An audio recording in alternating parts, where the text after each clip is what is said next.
দেশের গণতন্ত্র পারিবারিক প্রতিহিংসায় জর্জরিত হয়ে দেশের রাজনীতিতে সকলে মিলে দুর্নীতি ও লুটপাট করে নিজকে উন্নয়ন করে ফেলেছে, অথচ দেশ পিছিয়ে গেছে।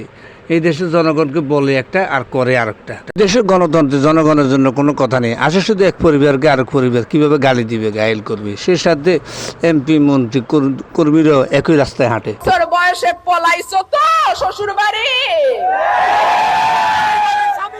আল্লাহ করে যেন কবরটাও তোমার বাংলাদেশে না হয়। গণতন্ত্রের শত্রু হলো পারিবারিক তন্ত্র, আর সেখানে তেল মারতে ফেললে যোগ্যতা।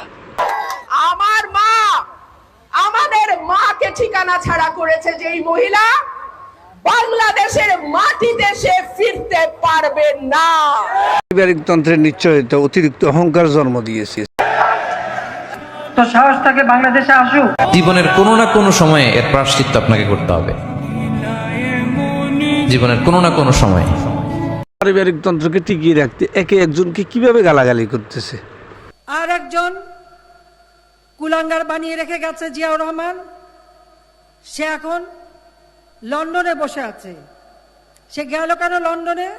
2007 সালে তখন কেয়ারটেকার গভর্নমেন্টের কাছে আর কোনোদিন রাজনীতি করবে না বলে মুচলেখা দিয়ে দেশ থেকে চলে গিয়েছিল, দেশ থেকে পালিয়েছিল। কি গণতন্ত্রের কুফল না পারিবারিক তন্ত্রের কুফল? আগামী ভোট দিয়ে এই যে ভোটবিহীন সরকারকে তারা বিদায় করে দেশের জনগণের সরকার প্রতিষ্ঠিত হবে। আল্লাহর গজব করবে আপনারা যা শুরু কি বলছিলেন এতক্ষণ ধরে। মান কি চান মেরে যান পাকিস্তান, কোথায় পরিচালনার জন্য ওদের কোনো যোগ্যতা ছিল না, কিন্তু জনগণের ভালোবাসায় রাষ্ট্র পরিচালনার দায়িত্ব পেয়েছে ঠিকই, কিন্তু গণতন্ত্রের দায়িত্ব দিতে পারলো না তারা। পারিবারিক দ্বন্দ্বের কারণে গণতন্ত্র সততা ধ্বংস হয়ে গেছে। বর্তমানে অযোগ্য লোক দেশ চালাচ্ছে, যোগ্য লোকগুলো অসম্মানিত হয়ে চুপ হয়ে আছে অথবা বিদেশে গিয়ে তাদের যোগ্যতার প্রমাণ দিচ্ছে। গোপালগঞ্জ জেলার নামই বদলে যাবে, বুঝছেন? গোপালগঞ্জ আর থাকবে না।